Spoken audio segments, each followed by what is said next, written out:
අයිබෝන් යාළුවනේ ගොඩක් දෙනාට කසකසා පිළිබඳ ගැටලු තියෙන නිසා මම හිතුවා අද ඔයාලට කසකසා ගැන දෙයක් කියලා දෙන්න ඕනි කියලා. මොකද මට වගකීමක් තියෙන ඇත්තටම කසකසා පිළිබඳව මුලින්ම Facebook එකට ලිපියක් යොමු කළේ මම. ඊට පස්සේ ගොඩාක් දෙනෙක් ගොඩක් pages වල groups වල YouTube වල මම දැක්ක කසකසා ගැන විවිධ මත පළ කරලා තියෙනවා. ඉතින් මම කසකසා පිළිබඳ අධ්‍යයනයක් ඇතුව තමයි මේ ලිපිය පළ කරේ. නමුත් මේ ලිපිය ගත්ත ගොඩක් දෙනෙක් මම හිතන්නේ මේ පිළිබඳ නිවැරදි අධ්‍යයනයකින් නැතුව නිකම්ම මගේ ලිපිය copy paste කරලා දාලා තිබුණා.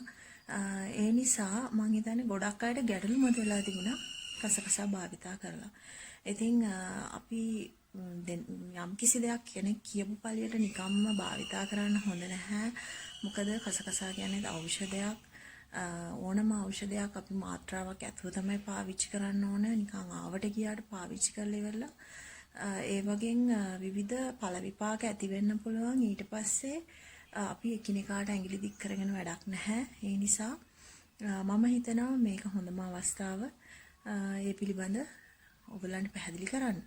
ඉතින් කසකසා පිළිබඳ කතා කරද්දී මේක අතරම බීජ වර්ගයක්. මේක වතුරට දැම්මට පස්සේ ජලය හොඳට අවශෝෂණය කරගෙන ඉදිමීමකට ලක් වෙනවා. ඉතින් අපි මේක පානය කරාම අපිට තියෙන වාසිය තමයි එකක් ශරීරයේ කොලෙස්ටරෝල් මට්ටම අඩු කරන්න මේක හේතුවක් වෙනවා. කොලෙස්ටරෝල් තියෙන කෙනෙක්ට ඕනනම් රිපෝට් එකක් අරන් බලන්න පුළුවන්. ඔයගොල්ලන් මේක පානය කරන්න පටන් ගන්න කලින් ඊට පස්සේ සතියක් දෙකක් පානය කරලා ඉවරලා නැවත ඕනනම් රිපෝට් එකක් අරන් බලන්න පුළුවන්. පැහැදිලිවම කොලෙස්ටරෝල් අඩු කිරීමේ හැකියාවක් තියෙනවා මේවට. නමුත් වැඩේ තියෙන්නේ කට්ටිය මේක භාවිතා කරන නිවැරදි ක්‍රමවේදය නොදැනුවත්කම නිසා අද වෙනකොට ගැටලු මතුවලා කීප දෙනෙක් මම දැක්කා Facebook කරහා කීප දෙනෙක් කියලා තිබුණා යාළුවාට කසකසා බිලසෙම වැඩි වුණා කියලා. සමහර අයට බඩේ කැක්කුමක් ආවා කියලා කිව්වා. ඉතින් ඒ වගේ ගැටලු මතුවලා තිබුණා. ඒකට හේතුව මේක බොන්න ඕන ක්‍රමය මම නිවැරදිව කියලා දීලා තිබුණා. මේක බොන්න ඕනේ උදේ වතුර වීදුරුවකට තේ හැන්දක් දාලා උදෑසන විතරයි මේක පානය කරන්න ඕනේ. සමහර අය වතුර බෝතලයකට කසකසායට දාගෙන මුළු දවසම කසකසා බීලා තිබුණා.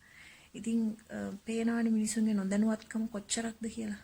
ඉතින් ඒ වගේ දේවල් හරියට ඖෂධයක් භාවිතා කරන්න නොදැනුවත්කම නිසා පසුව කියනවා මට සෙම හැදුනා, මට බඩේ අමාරුවක් හැදුනා, ඒ වගේ කියලා. ඉතින් ඖෂධයක් කියලා කියන්නේ අපි නිවැරදි මාත්‍රාවකට හැම විටම පාවිච්චි කරන්න ඕන දෙයක්. ඒක දවස පුරාම බොන දෙයක් නෙමෙයි.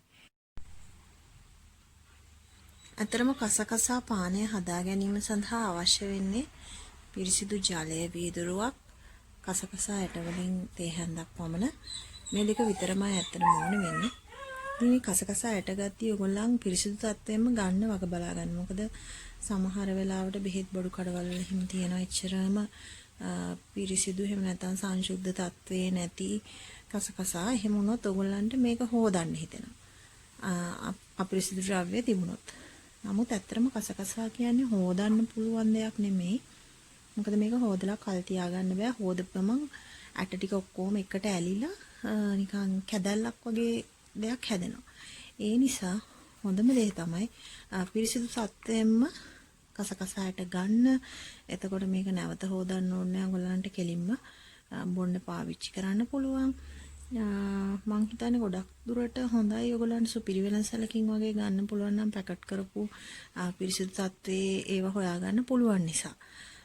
එහෙම නැත්තම් ඔයගොල්ලන් බෙහෙත් බඩු කඩේකින් වගේ ගන්නවා නම් ඔයාලට පුළුවන් ඔයාලා ඒ වෙලාවට ගන්න ප්‍රමාණය විතරක් හොදන්න. මොකද මේක ඉක්මනින් ඇට ටික ඔක්කොම එකට ඇලිලා කැදලි ගතියක් ඇති වෙනවා. ඒ නිසා මේ ඒ වෙලාවට බොන්න ගන්න තේ හැන්දක ප්‍රමාණය පමණක් යන්තම් ඉක්මනින් හොදලා ඊට පස්සේ වතුර වීදුරුවට දාගන්න පුළුවන්.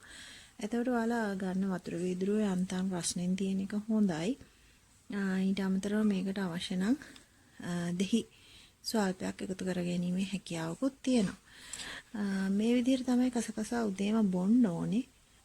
හිස් බඩ මොනවා නම් ගොඩක් හොඳයි. දවසකට එකපාරයි හැබැයි බොන්න ඕනේ. අර අපේ ගොඩක් දෙනා කිව්වා වගේ දවස පුරාම වතුරයකට දාගෙන බොන්න එපා. දවසට කීප වතාවක් බොන්නත් එපා. උදෑසන හිස් බඩ බොන්න මේකට ඔන්න දෙහි ටිකක් විතරක් අමතරව එකතු කරගන්න පුළුවන්. ඒ වගේම තමයි දැන් ඔයා උදේට මේක බිව්වා නම් ආයෙ දවල්ට ඔයා බොන ඩ්‍රින්ක් එකටත් දාගන්න යන්න එපා. එහෙම වුණොත් ඔයාට අර කිව්වා වගේ මේකේ ටිකක් සිසිල් ගුණයක් තියෙන නිසා සෙම ඇති වෙන්න ඒ වගේ බලන්න පුළුවන්. ඒ නිසා දවසකට එක වතාවක් විතරයි මේක බොන්න හොඳ. ඒ වගේම තමයි සමහර අය කිව්වා මේ කසකසායට පානය කරාට පස්සේ ඒගොල්ලන්ට බඩ රිදෙන ගතියක් වගේ ආවා කියලා. ඒක සාමාන්‍යයි මේ තෙල් දියවීමකට ලක් වෙනකොට ටිකක් බඩේ වේවුලිල්ලක් බඩ රිදෙන ගතියක් වගේ එන්න පුළුවන්. නමුත් අර දවසකට එකපාරක් විතරක් මේක මේ බොනවා නම් එහෙම ගැටලුවක් මතුවෙන්නේ නැතුව ඔයගොල්ලන්ට පානය කරගන්න පුළුවන්.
මම විශ්වාස කරනවා ඔයගලන්ට අද දවසේ කසකසා පිළිබඳ හොඳ දැනුමක් ලැබෙන්න ඇති කියලා.